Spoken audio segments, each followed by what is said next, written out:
Ազատամարտիկ Հրաչ Մուրադյանի վերջին տարիների երազանքն էր Պրոշյանում կառուցել հայոց ազատամարտի պատմության թանգարանը։ Երազանքն արդեն գործնական ծրագիր էր դարձել։ Նրա շատ ընկերներ զոհվեցին ազատամարտում, հակառակորդի գնդակը նրան խնայեց պատերազմի դաշտում, բայց 2 տարի առաջ ապրիլի 2-ի առավոտյան արձակված ոչ պակաս թշնամական փամփուշտը չխնայեց խիզախ ազատամարտիկի, գործունյա ղեկավարի եւ պարզապես հիանալի մարդու կյանքը։ Ազատամարտիկ Հրաչ Մուրադյանը չհասցրեց անձամբ կահավորել այն թանգարանը, որտեղ նոր սերնդին պետք է պատմեր հերոս ընկերների մասին։ Նա սպանվեց եւ թանգարանում նաեւ Հրաչն իր անկյունը կունենա։ Իսկ նրա սպանության վայրում ասֆալտի վրա թափված այրան հետքերը 3 ամիս չէին մաքրվել ոչ անձրևից, ոչ արևից։ Պրոշյանցիներն այդ վայրում 1 տարի առաջ տեղադրեցին սև գրանիտե սալիկ, որպես սև բիծ իրենց գյուղի պատմության մեջ։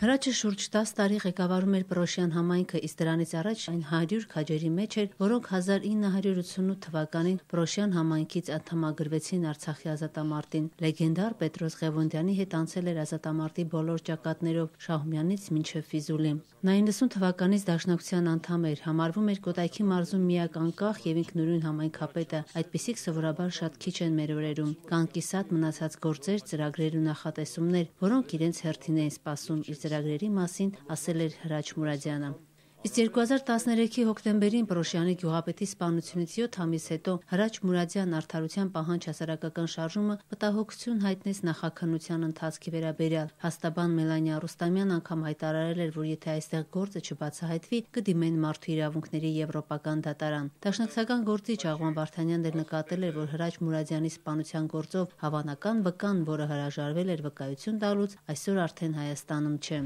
Այս 2 տարիների ընթացքում բողոքի բազմաթիվ երթեր կազմակերպվեցին, իսկ Հայաստանի նախագահից պահանջեցին սպանության բացահայտման գործը վերցնել իր անմիջական հսկողության տակ, ապահովել ամբողջական եւ բազմակողմ քննություն։ Դաշնակցական տարբեր գործիչներ Հայաստանի գլխավոր դատախազ Գևորգ Կոստանյանի հետ հանդիպումներում քննարկեցին հարցը, պահանջելով սպանության շուտափույթ բացահայտում։ Այսօր էլ պատկան մարմինների պատասխանը գրեթե նույնն է, ամեն ինչ արվում է գործի լիարժեք բացահայտման համար։ Չնայած որ չբացահայտված սպանությունների նախադեպերը շատ են երկրում, բայց պրոշյանցիները շարունակում են արդարություն պահանջել, որպեսզի հայտնաբերվեն իրական մեղավորները։ Իսկ այն վայրը, որտեղ սպանվեց ազատամարտիկ եւ գյուղապետ Հրաչ Մուրադյանը, դարձել է պրոշյանցիների իրավունքներին տեր կանգնելու, արդարություն պահանջելու հավաքատեղի։